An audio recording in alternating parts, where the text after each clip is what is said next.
Hello and welcome to a mini documentary on the Johnstown Flood of 1889. In the spring of 1889, the world was rocked when news came of a flood through a valley that very few knew the name of. This is the flood of the Conemaugh Valley, what the world has come to know as the Johnstown Flood of 1889. The construction of the dam began in 1840 and would continue until 1853, when the dam was finally deemed ready for operation. This dam was originally meant to be a reservoir for the Pennsylvania Mainline Canal, which closed in 1863. There was no reason to keep the dam maintained to now. Finally, after 36 years of disrepair, the dam broke and let loose a torrent of water. It was a rainy Friday for the growing city centered in south central PA. The day started like any other. People went to work, ran errands, and took care of their children. But it would not end like any other, for this was May 31st, 1889. And the city was Johnstown. The dam broke somewhere between 3:10 and 3:15 p.m. It released 20 millions of tons of water and sent it flying down the 14 miles of the Conemaugh Valley and into Johnstown at a speed of 40 miles per hour by the time the wave hit the town.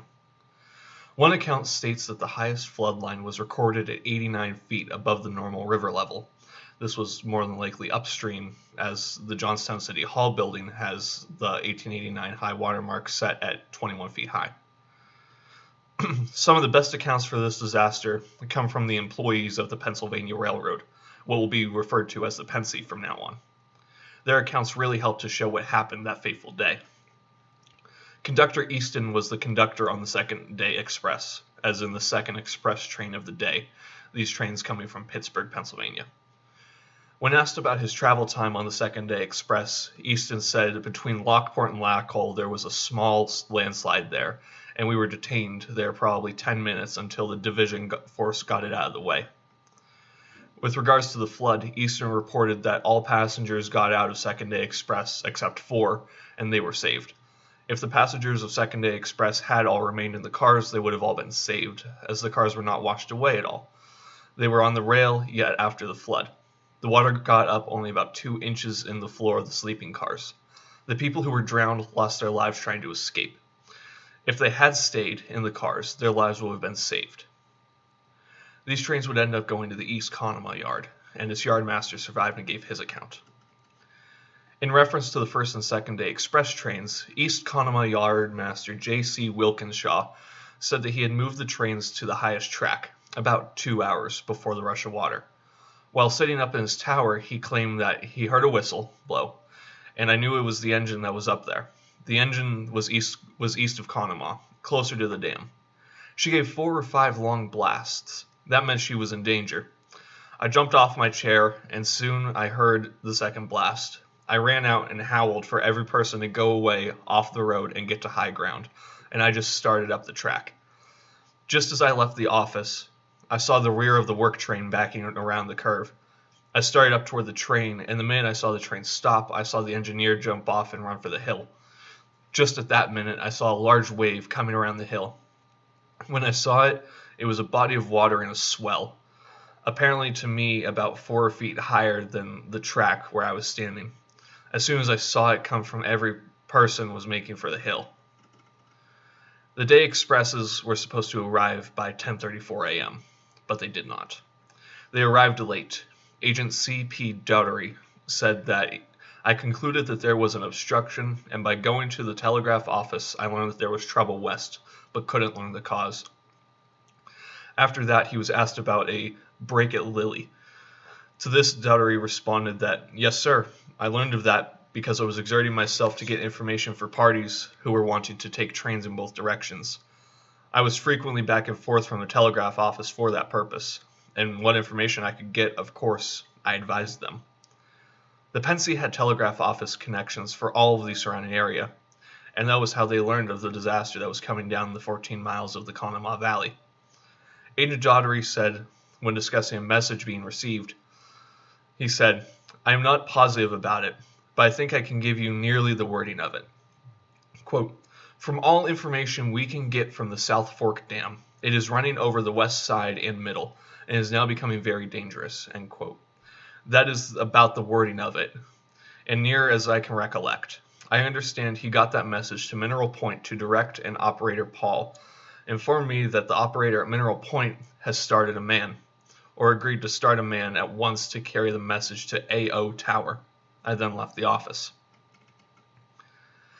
Freight agent F.S. Deckert, after receiving a dispatch from an unknown party, he claimed, "We notified people as we saw them, but they did not pay attention to it. It was of no use. We didn't consider it any use to send it over to town. I didn't send it over because I knew how it would be received by all parties. I saw a party the next day, I think it was, who said he had got a warning I sent over town. I happened to be down at the landing when he came over in a boat just the next day in the middle of the day." The use of survivors' accounts is nothing if not substantially crucial in trying to understand the impact of the flood on May 31st, 1889. By midnight on June 1st, 1889, a total of 2,209 people had died, including 99 entire families and 396 children. 1,600 homes were destroyed, and there was over $17 million in property damage done by the floodwaters. That money equivalent to, at the time, $17 million in 1889. Within a week, relief efforts were coming to the stricken city. The largest was the American Red Cross, headed by Clara Barton, which arrived in Johnstown on June 5th, 1889. This would be for the first time that the Red Cross helped during a peacetime disaster.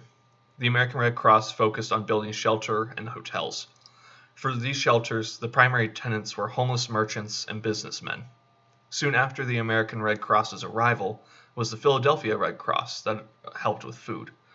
Alongside the Red Cross's help, $3,742,818.78 was pulled together to support the Johnstown relief effort. This came from all over the United States and elsewhere in the world, about, I believe, 18 countries. That's amazing, trying to see the true support that people can rally behind, how much people really care to try to help each other. And though this was a true disaster, as I said, people rallied around Johnstown. They came to help. And as I said, with the relief efforts, within a week, the American Red Cross was there, June 5th. I mean, that's a matter of 5 days. On June 1st, everybody woke up all over the nation and all over the world to news of the stricken city and how much destruction had been caused.